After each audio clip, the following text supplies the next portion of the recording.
Alrighty, fellas. Good morning. Good morning. Happy Monday. How are we doing? What's up? Welcome back to the PokeMMO stream recap. This is PokeMMO stream recap 330. We're pushing in on that 1 year of stream recaps, which is amazing. We have a fair bit of news to cover today. Let's go ahead and bring up my browser so I can show you guys all the big stuff. Firstly, upcoming catch events. Okay, as you can see right here, Totodile catch event. That's a pretty big one, man. People love Totodile. It's gonna be the 27th of May, Tuesday. That is like as this stream recap airs, so make sure to get here quickly. 12 p.m. ET, so noon ET, Route 32 in Johto Channel 1. I will not be able to attend this. I will not be able to attend this on the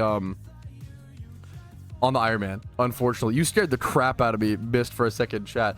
I will not be able to attend this, unfortunately. 1 hour to catch as many good Totodile, Mareep, and Rattata as possible with nature bonuses, all your typical stuff. If you aren't familiar with catch events, please try to Google, catch events explained, PokeMMO catch event guide. I have many videos covering catch events at PokeMMO, but the gift is not a shiny Totodile. That'd be a little too crazy. It's a little too rare to give away, but it is a 6x31 Totodile with free RP as well.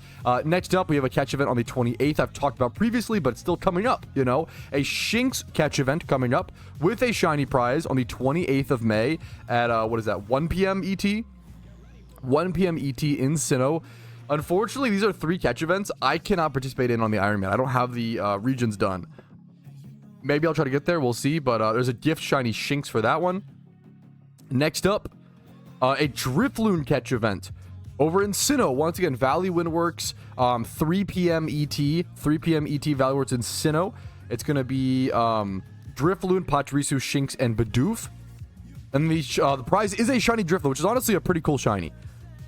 Honestly, a pretty cool shiny. A pretty good one. So make sure to check that out. And then lastly, for anybody on their legendary hunts, oh my goodness, my voice, I'm so sorry today. For anybody on their legendary hunts today, okay? Moltres, Suicune. There's about 5 days left, okay? It is currently May the 26th. I'm recording. You're probably seeing this on the 27th if you're watching the video. Only 4 to 5 days left, okay? You have until usually either the end of the 30th or the 31st. There is a 31st in May, so it usually depends. We'll have to see. If you want your Moltres, want your Suicune, Moltres is a fire raid Pokemon. It actually is relevant, whereas Articuno is not really. Suicune has been is really good in PvP. I don't know if it's relevant in PVM or raids, to my knowledge, to be totally honest. Maybe some niche ones, but a little too slow on average. Really good PvP Pokemon in Johto right now. Really good raid Pokemon in Kanto right now. You can get them for free by just spending your time. It's a lot of time to hunt them. It's an average of like 20 hours or so. So definitely buckle in for the grind like I am going to go ahead and do today. Other businesses of news, I am accepting any Iron Man. If you want to join the Iron Man team on my PokeMMO Iron Man account, just casual. Maybe we'll announce some catch events. I don't know if we'll host any events. It's just a team where Iron Man can chat in like team chat, ask questions, learn about the Iron Man game mode, etc., etc. If you join me on stream and you're saying, hey, I want to join the Iron Man team, make sure you're not busy in game, aka not in a battle, etc., etc. Give me your IGN. I can go ahead and add you as quick as possible. We have to both be online at the same time and unbusy. So the best way to be added to the team is by hitting up on a live stream, which is a little more difficult for everybody. I understand, but it's the best way by far. Today is also the last day to get the deal with HelloFresh. Okay, it is the last day to get 50% off. HelloFresh, which you don't know, is a company that sponsors me, and they ship fresh little perfect increments of ingredients. It's like little meal kits where you cook them and you make a beautiful meal, and they do a really good job of including everything that you possibly need, and it's a really good deal with the discount. If you want to stop after the discount, more power to you. I want you to do what's best for you and do what's best for your lifestyle, right? I genuinely love HelloFresh. Me and my wife genuinely love HelloFresh. I don't take sponsorships from companies or products that I don't genuinely believe in or feel like have a need in other people's lives, right? HelloFresh is amazing if you want to get into cooking, try to learn a little bit more. You want to have home-cooked amazing meals, but maybe you aren't quite there yet or don't know where to start or don't know what to make. You're bored of the same recipes, the same food. HelloFresh is really good about inspiring different recipes, different foods. And we also have HelloFresh incentives, HelloFresh rewards on my channel, where basically every single HelloFresh sub, okay, adds 1 hour to a Streamathon at the end of the month, aka May 31st, which is coming up. I'm going to schedule the Streamathon as a scheduled stream after today's stream. We're going to be opening some mysterious Pokeballs. We're going to be doing a Shuntathon where, you know, the amount, as long as the Streamathon is how many hours we'll do a Shuntathon for. So if you want to extend the Shuntathon, let people shiny hunt at the same location, give away some Pokemon from the prize box, etc., etc. It's a ton of fun. Come check out the Streamathon. I might try to find a calculation to where gifted subs or things like that could extend the Streamathon as well, because right now it's only 2 hours and that wouldn't be a very fun Streamathon. So I might, you know, let's go ahead and have fun. It's all about having fun and playing PokeMMO for tons of hours, and so I'm sure we'll figure something out there. Be there on the day if you want to shake things up. It is the final 24 hours to sign up for HelloFresh using my link. At 11 a.m. on the 27th ET, the link will no longer work. You have to wait for it. So that's the final time. So make sure if you want to go for HelloFresh, go ahead and go for it. If not, I totally get it. Do what's best for you. Final order of business. I guess one more thing to say. I have 120 hours played on the Iron Man account. That feels pretty crazy. I've been in love with the account so much. I started the account, as you can see, on the 12th. I've been playing for about 14 days now. 14, 15-ish, technically. It's a great account. It's a lot of fun. I recommend it. Create an Iron Man account. Try it out. See if it's for you. That's it. Let's jump into it. I'm going to be hunting moltres today. The first legendary hunt on the Iron Man. And hopefully we get a little lucky. Let's see what happens. Yo, speaking of the Iron Man series, can I just say thank you, guys? The first episode of the PokeMMO The Iron Man Begins episode 1 reached 20,000 views. That's fucking crazy. That's insane. Like 20k views in the first week of it being up. I can't remember the last time. I don't know if a video of mine's ever done that. It literally might be the most views in that amount of time I've ever seen. Like I was so hesitant to start the Iron Man series because it's so much time investment. And you guys have been, I'm really lucky. I'm really fortunate that you guys have been enjoying it as much as I have. I hope my passion shines through because this account is fucking sick, dude. It's really fun. When is official Shiny War? Good question. Park's been talking about it a little bit, who is the main staff member who runs Shiny Wars. He is really excited. He talked about how he's made a few changes that he feels like players are really excited for. So I'm really excited to see official Shiny Wars. We don't have a date. We almost never get a date. We almost never get an ETA.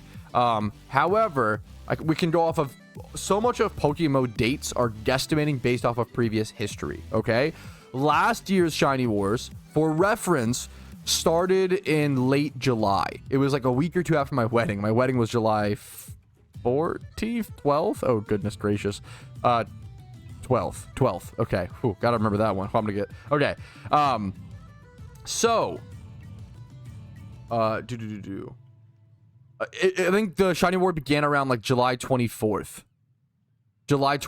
last year. So, and that was like a last minute, Shiny Wars was a little bit of a last minute thing to give the players some content during an 8-month dry spell of no in-game updates, which was pretty tough, you know? It wouldn't surprise me if they try to drop it in June or July. I don't think they would drop it in, Shiny Wars will almost certainly happen sometime between June to August. It's a 3-month window. I know, I'm sorry. It's like 95%. Yeah, almost, like it's almost guaranteed that it'll happen sometime within those 3 months, then the summer.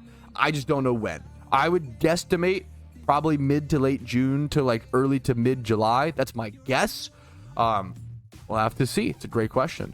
This is a great quick question. Do you recommend payday pickupping when hunting legends in Kanto/Johto? On a main account, I don't recommend it. However, if it makes you happy, go for it. Keep in mind, if you're payday pickupping like I am on an Iron Man account, Iron Man, I think it's worth it because the items you pick up in the Pokeyen. On a main account, it's really not worth the extra Pokeyen for the extra time, right? If you payday pickup, it's going to like halve the amount of encounters you get per hour. You should be able to get about 300 encounters per hour if you're using lures and like a swarm or illuminate type ability to lead. If you're payday pickupping, you're going to end up with like 120 to 140 encounters per hour. Way less, right? Just for like 100k Pokeyen per hour, which on an Iron Man is awesome. On a main account, 100k Pokeyen per hour is not good, right? But that's the efficiency answer. If legendary hunting is so mundane and so boring to you, and you want to feel like you're making some more progress along the way. If someone told me they were payday pickupping on a main account to a legendary because they enjoyed it, that's awesome. That's you. It's the mixture of knowing the efficient answer, knowing the knowledge, the information, and then making the decision that works the best for you, right? Great question. This is a good question. Have you spoke with the devs about adding an actual Iron Man mode? An Iron Man mode PvP pack would be awesome. I personally wouldn't want there to be an Iron Man PvP bracket, but I get what you're saying. I think part of the fun of the restrictive account is having to fight on the same playing field as others, even at the disadvantage. I think it's really, really important. However, you do bring up a good question, like talking to the devs about adding the mode. As of right now, I don't think I'm going to. Maybe I would make a forum post advocating for it. But hopefully, I think natural buzz and natural community involvement, the videos getting views, people creating Iron Man accounts, like the more people that create accounts where it's like iron, tally, iron, like the word will spread naturally. And I think the word spreading naturally is so much more powerful than me DMing a dev on Discord, which everybody can do. They have, they have open DMs. I think Rage does. But you shouldn't, I don't like reaching out to the devs just to ask them for things. I think it's a little over. What the fuck? I'll thank you in a sec. Properly, Conrad. What the fuck? Okay, I'm getting distracted. I think natural buzz is always going to do a lot more and be a lot more beneficial and a lot more powerful than like, hey, can you like asking or something like that. But maybe I'm wrong. We'll have to see where it goes. Extendo asked, what do you think is your biggest in-game achievement? Or what do you think is your biggest achievement in this game? I'm gonna give a cop-out answer, but then my real answer is probably just shiny Cranidos. I really, really love shiny Cranidos. I did a full egg shunt like on stream, on live content, and then to get it live during a shiny war was just Cranidos was amazing. I've never felt as much endorphins and as much like that. Cranidos was insane. It was a crazy live feeling. Now the cop-out slash like my favorite achievement that I've done in the game that isn't actually in the game is my YouTube channel and my content, and specifically creating guides. I know you guys are probably sick of me saying it, but prior to like 2021, there weren't very many guides on PokeMMO on the internet, right? Prior to me, the most subbed YouTube channel was MT Birchfield, who had 3K subs. There's like the legendary foundation. There was MT Birchfield, Royded Ewok, Best Friends, Roy Rogers News. Like, it's really important to give these people credit because they really inspired me to start PokeMMO, content, really take it seriously. And I wouldn't be here without any of them. And it's so important. But my greatest accomplishment is definitely the community that we've built and how people care about the game. And it's not, people aren't ashamed anymore to care about PokeMMO and really work hard at it and put their all into it. Because at the end of the day, all you can do in life is just do the things you enjoy. And if you enjoy PokeMMO, there's nothing wrong with that. Have fun. As long as you're like, working taking care of your stuff, paying your bills, taking care of yourself, right? Feel free to play Pokemon, have fun, enjoy yourself, go for the goals you enjoy. Be passionate, nothing wrong with that, right? And all the guides and everything I've done with YouTube, Twitch, content creation is definitely my favorite part, and it's an insane honor that I wouldn't be able to do without you guys. Like, I'm really lucky people like the game as much as I do in 2025. It's a beautiful, really, really lucky, really, really right time, right place situation. This is a great question. If I miss Moltres this month, it does not return for another 3 months. They rotate monthly, right? So I'd have to wait. It's May right now, which has Moltres. June has Articuno. And then July has Zapdos. I'd have to wait until August to go for Moltres again with a Fire Raid Pokemon.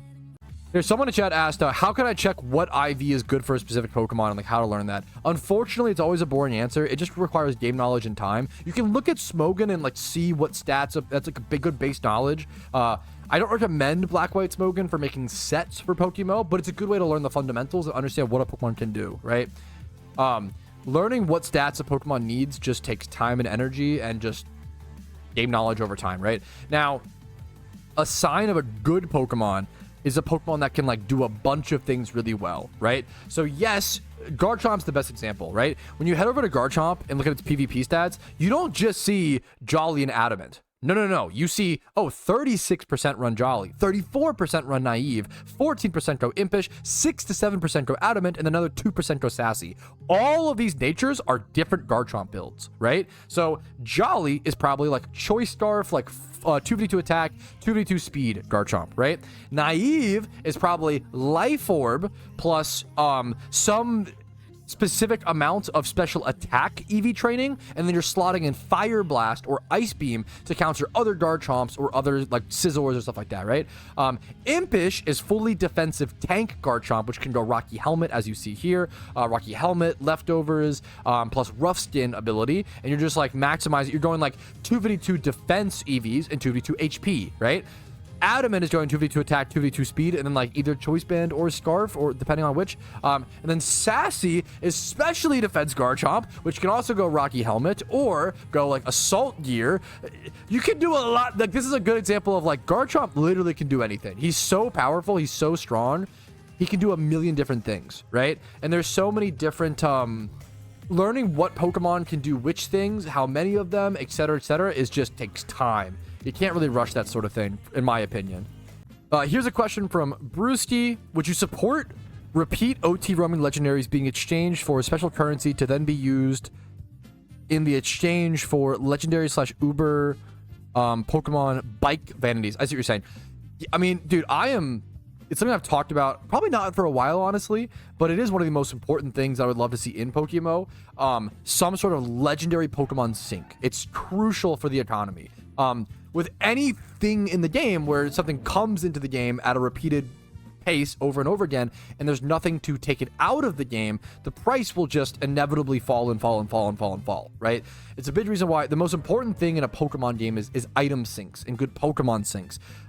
Weirdly, Pokeyen, most MMOs have the problem of inflation, have the problem of having the right Pokeyen syncs and having the right, taxes to take gold or currency out of the game.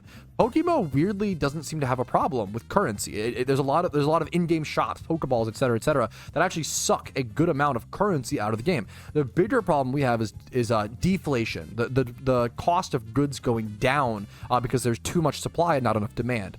Legendaries are one of the best examples of this. We can see things like Moltres. When this Pokemon released, it was like all legendaries were like 2 to 5 mil Pokeyen, and they should be a little inflated at release and go down over to that's normal. But now they're down to like 300k for a Moltres. These are just not worth for main accounts to farm unless you want the collectible aspect. Zapdos is down under a mil, down to 850k. This is a really, really powerful Pokemon. I bet you Articuno is around that 300k range, if not cheaper. Let's see. Articuno, yep, around 300k. Yeah, just these legendaries will just get cheaper and cheaper and cheaper. And it's fine for, okay, Shaman is mostly fine because at least Shaman you only can get once a year. So there's less constant flow of supply, right? Whereas the legendary birds, the trios, the beasts, they're constantly coming to the game. So at least Shaman is like more so saved by the timing thing. But even then, having a Shaman sync would be nice because eventually that will be a problem. The same way Jirachi as well, right? Jirachi is pretty expensive because this is the first year Jirachi was ever in the game, and you had to beat a big difficult raid to get it. So Jirachi is actually pretty difficult because of that, but pretty expensive still. But yeah, a legendary sync is crucial. We need something, whether it's a mount, a vanity. I've always said if we want to introduce Pokemon bike vanities in Pokemon, I would love that. I think it's actually very, very cool. But the major stipulation is I think it should be difficult to get them. I won't name names, but in other Pokemon MMOs, you can just like go to the RP shop and buy like shiny Arcanine mounts and shiny Groudon and all these things. And I don't think shiny Pokemon or cool Pokemon vanity mounts, I don't think those should be buyable with RP or buyable with a credit card swipe. I think that's a really good mounts in World of Warcraft, for example. You usually have to like farm them, not all of them, but a lot of them you have to like farm and like get from rare drops, and you have to do the raids, right? I love the idea of Pokemon having these like really cool Pokemon mounts that a lot of people want that would be difficult to achieve and mean something. Let's say if you trade in like one of each Kanto legendary, so like Articuno, Zapdos, and Moltres, you got to pick one of them as a mount, or you had to trade in like 3 to 10 even of one of them for the mount. That would be really cool. If there's some sort of thing that rewards you for trading something in, maybe 5. Let's say you had to trade in That would be really hard though, because they rotate every monthly. Maybe it'd be like any legendary or whatever. Maybe if you could trade in 5 of any rotational legendary, that'd be 100 hours of hunting on average. I think 1 rare cool mount equaling 100 hours of work. I think that's a good exchange, but that could obviously be discussed and doesn't need to be an arbitrary amount, but it should be difficult, right? So, but I think some sort of legendary sinks, whether they can be added to prismatic pearls, if that wouldn't hurt that market too much, but it might hurt shinies, but I'm not sure. There's got to be something we can do to destroy legendaries, essentially consume them out of the game for a different benefit and reward, and it has to be worth it, the reward, right? It's got to happen. I think a legendary sink is a requirement. I think it must happen at some point, in my opinion, to keep the market healthy, but that's just my opinion. This is a good question. Since Tom mentioned donator statuses, I wanted to know how many Jimmy runs, trainer runs, / both would it take to effectively have the donator status pay for itself? That's a great question. I think so. Almost anybody, almost any medium tier player in PokeMMO should be able to do a Jimmy run and a trainer run. So 2 hours a day, right? If you can do less than that, calculate, adjust. If you can do more, adjust, right? But if you can do 2 hours a day, a trainer run and a Jimmy run, you can make easily 500k is the low estimate. You could probably make closer to like 600 to 700k. Let's do 600k is kind of the medium. Well, let's do 500k. If you're doing 300k from your Jimmy run, which is a beginner Jimmy run, the double Typhlosion strat, and then you're doing like 180k, 200k from your trainer run, that's 500k, right? So that's on the lower, that's profit as well. So if a 30-day donor status, let's just go cash, just math, right? If a 30-day donor status costs like 3.2 mil, you just do 3.2 divided by 500k. If you spend 2 hours a day, you could pay for that donor status and self-sustain with just 1 week. If you do 7 days if you do your Jimmy runs and trainer runs, you actually even profit, right? So if you do your trainer run and your Jimmy run every day for 1 week, you don't even have to do any more if you don't want to for the rest of the month to go break even on your donor status. But if you want to profit, which you should keep doing it. But it's really easy to self-sustain donor status in PokeMMO, unlike things like the WoW token or things like old school, you have bonds and old school RuneScape. They can be done in those games for sure. I played all of old school RuneScape with bonds, but it's much harder in those games. It's much harder in those games versus in PokeMMO with the donor status PokeMMO. It's a great question. All right, it's time for everybody's least favorite or most favorite part of the stream recap, depending on who you ask. It is the MOVIETROUSKI take, boys. I think I watched 12 movies over this weekend since I've last seen you guys, and 2 of them were in theaters. Okay, for those who don't know, I've been really into movies recently. Now, do I know a whole lot about movies?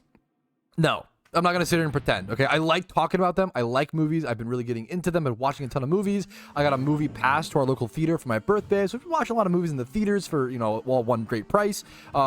I just like talking about it. If this is not your cup of tea, feel free to skip with the stream recap or with the timestamps, or just hang out and talk about movies. Give me suggestions. Give me your own thoughts on my own takes. These are all just my personal opinions. Let's jump in. I'm going to start with 28 Days Later because I watched it for the first time recently. We saw that in theaters. They had a re-showing of it at our local theater. So I was able to watch 28 Days Later for the very first time in theaters. I ended up giving a 4 out of 5, which is a 8 out of 10.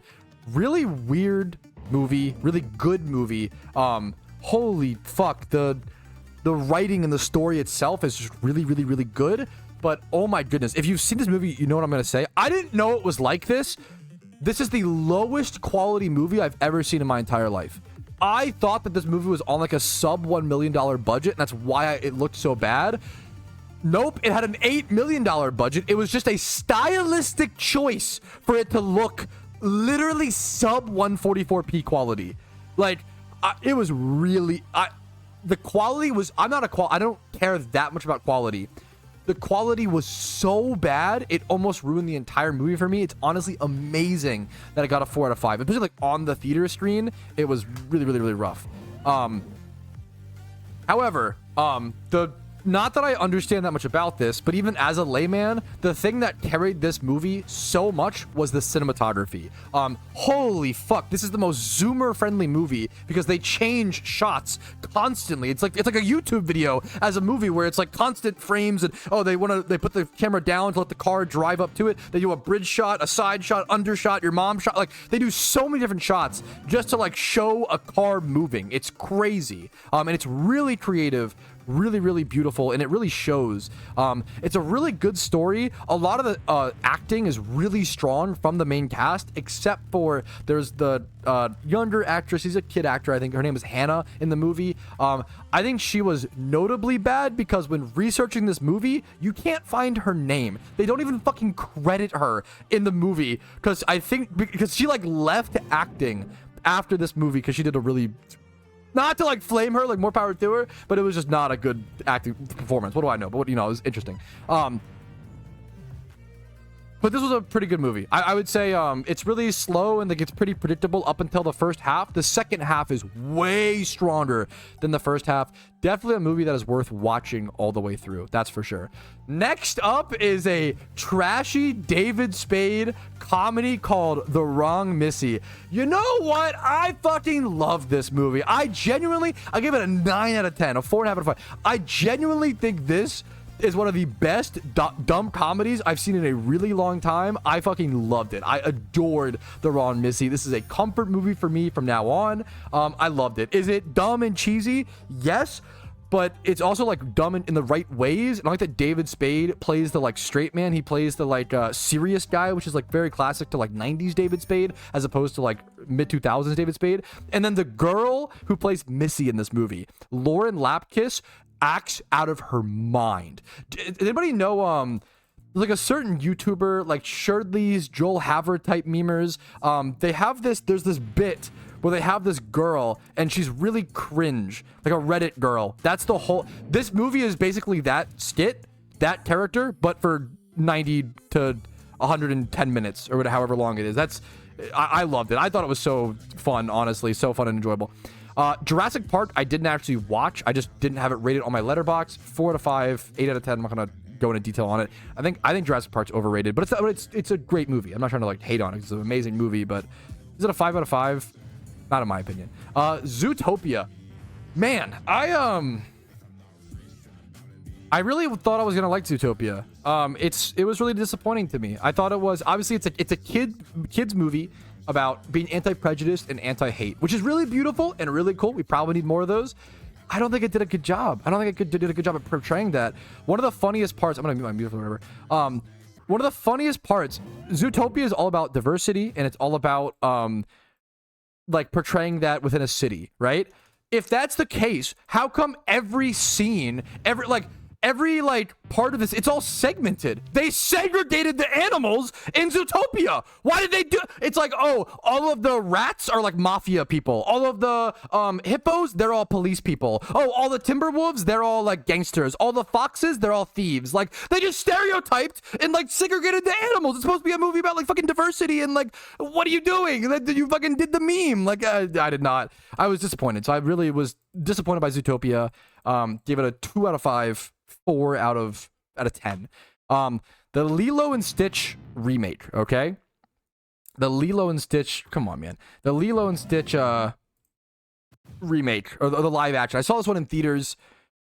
It was fine. I was really excited for it in the first part. The pacing is all faster than the original movie, and like I think in a positive way. But then they, spoiler alert, kind of, for a scene they cut out. So whether that's a spoiler, I'm gonna spoil a scene they cut out. So spoiler alert for Lilo and Stitch, the original and live action. They cut out the ugly duckling scene, dude. That's the best scene in Lilo and Stitch. It's the whole pivotal point of why Stitch reflects on him being a Dennis the Menace type character, and why he reflects on like, oh shit, I don't want to be bad. I want to be good. Like it's his whole character arc of how he wants to become good because he cares about Lilo, but he's like a little menace, you know? Like they got rid of the best scene. I couldn't believe it. Like ruined the pacing and his whole character arc so much. Yeah, so I gave it a 4 out of, it's still they couldn't have done a better job casting. The casting for the Lilo and Stitch live action is unironically perfect, aside from one sore thumb, and it makes me sad to say because I love him. Zach Galifianakis plays Jumba, and his voice, it doesn't work. I love Zach Galifianakis. He does not work as Jumba, sadly. You would think he would, but the voice just isn't there. He needs that deeper, raspier, like iconic Jumba voice, and it didn't pull. The whole character, they kind of butchered Jumba, sadly. So if you care about Jumba, if he's your favorite character, It's a rough watch. I still give it an 8. I might lower it honestly as I've thought about it over time, but it's still a fun watch. And Amy Hill is in it, and she's lovely, so check that out. We Bought a Zoo. My first time ever watching it. Just a really wholesome. I give it a 3.5 out of 5. So it's a 7 out of 10. Might be the most wholesome movie imaginable. I really liked We Bought a Zoo. I gave it 3.5 stars, but a like. Is it an amazing movie?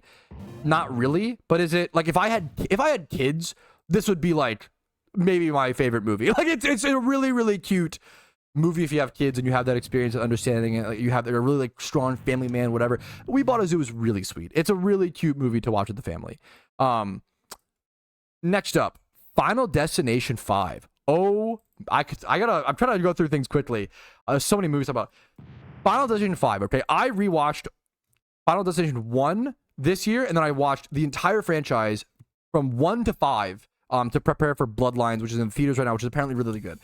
The quick breakdown is Final Destination 1 and 2, in my opinion, are very good. I give them both like 9 out of 10s. Final Destination 3 and 4 are awful. Like really terrible. Don't add anything. Really uninteresting. 3 and 4 are really not good. And it's a very common horror movie trope you see where there's the first 2 movies are really good and then they kind of fall off. This happens a lot. I love Saw. Saw 1 is my favorite horror movie. Saw 1 and 2, really good movies. It just falls off from there. Like it just becomes like baiting people to the theaters.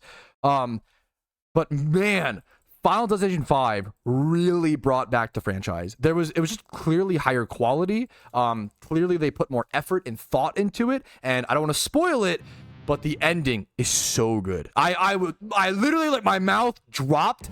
As someone who loved the series, the franchise itself, my mouth literally dropped and I like gasped out loud, and I was so excited over the ending of Final Destination 5. Mickey 17, maybe the most mid movie of all time. It's fine. There's something there that I see them. It's a movie about Robert Pattinson getting cloned and a bunch of him and yada yada yada. I see what they were going for. There's some really interesting like philosophy memes there, but they just don't really get to it. The whole movie is basically him fucking. It's just not that. And then his whole arc with that one friend character of his isn't needed. It's a really flawed movie. Mickey 17's a good example of like the second half is so much. The first half just didn't need really to happen. The second half of the movie is so much better. And there was something there, but it just didn't really get executed on it. In my personal opinion, I give it a 3 out of 5 or a 6 out of 10. Leo. I love Adam Sandler, so I had to watch Leo. This is like maybe one of the most kid movies I've ever seen. I don't recommend watching this if you're an adult. If you have kids, go for it. If you're 27, I watched it with my wife, which made it a bit better. It's just a really wholesome story, a really wholesome tale that teaches a bunch of really basic moral lessons to kids. Like, oh, don't be too egotistical. Oh, don't steal. Like, it's just really, really basic lessons taught through Adam Sandler as voicing a lizard, and then Bill Burr voices a turtle. That's named Squirtle, which is relevant. So that's Leo. Greedy Humpty Dumpty. This is the take that my wife is mad at me for, okay? I love Greedy Humpty Dumpty. This is like a 7 or 8 minute 1936, I think, old school movie, and it's about Humpty Dumpty, the Humpty Dumpty tale, and he builds a wall to reach the sun because he thinks it's made of gold, and he breaks the sun gets mad at him and spanks him. It's like 8 minutes. Go watch it. I love it. It's nostalgic to me. I watched a lot growing up.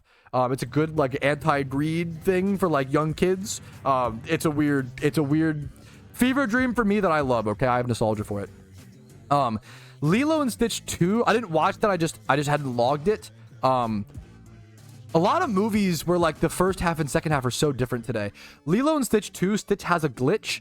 The first 80% of the movie is atrocious, like genuinely terrible. It's all set up. It's also Lilo and Stitch 2 is like an hour and 2 minutes long. It's like the shortest movie I've ever seen. It's really weird. How do you go from Lilo and Stitch 1? I don't know. But the whole first 80% of the movie is useless, but the final 20% is so good and so cute, and it's very Ugly Duckling akin that I love it. I still give it a 3.5. So Yo, where are my superhero nerds at, okay? I'm not one of them, but I might be becoming one, okay? Man of Steel might actually be one of the most overhated movies I've ever seen talked about in my entire life. I could not believe it. I went into this movie with middling expectations because I don't really care for superhero movies, number one. Number two, it's not a very well received movie. A lot of people didn't like it and don't like it. I gave this movie a 9 out of 10. I think this movie, I think this is correct. It's better than every single Marvel movie except for Iron Man 1 and Thunderbolts, okay? But holy, this movie blows Endgame out of the water, Infinity War out of the water. This is so much better than 90% of Marvel stuff. How is this being? Maybe it's because Marvel's lowered the bar so fucking low that my rating for this is so high. But I was really impressed. The quality is really high. The effects are really good for 2013. I just genuinely loved this movie. I really liked Man of Steel. It has really good emotional depth. Henry Cavill acts out of his mind, does a really fucking good job. No, I have Thunderbolts. I give a 5. Thunderbolts was the first 5-star Marvel movie I've given since Iron Man 1. Thunderbolts is very good.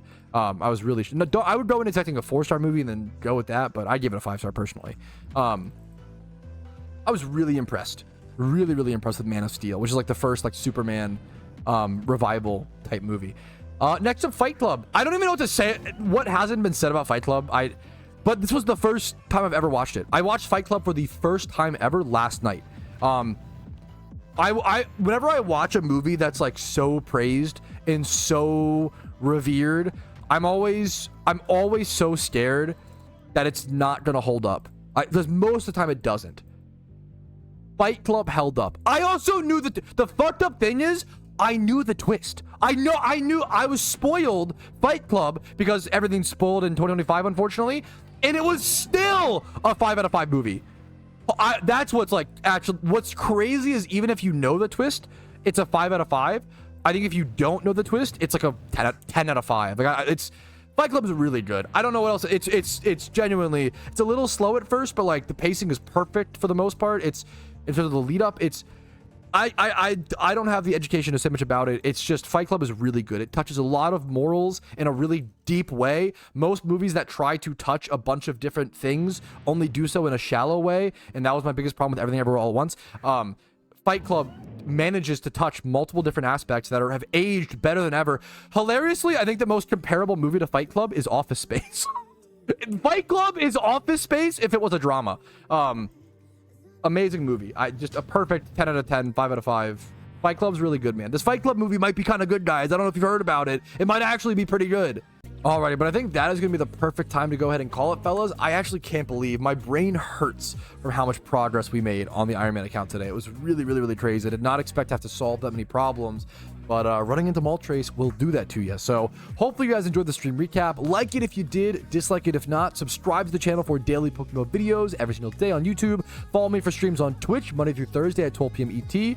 Discord's down below if you're interested in that. If you want to go above and beyond and support the channel, YouTube memberships, Twitch Primes, Twitch subs, and PayPal/Venmo donations help out a ton. Have a great day. I'll see you guys tomorrow for a beautiful Tuesday stream and hopefully getting back that moltres. See you guys later. Have a good one. Peace, Reno. Yo, Patrouski here, and I wanted to thank you personally for watching the video until the very end. I really appreciate that. And if your name is on this list, thank you to the moon and back because you allow me to even make these videos by supporting the channel. Thank you so much for watching, and have a great day.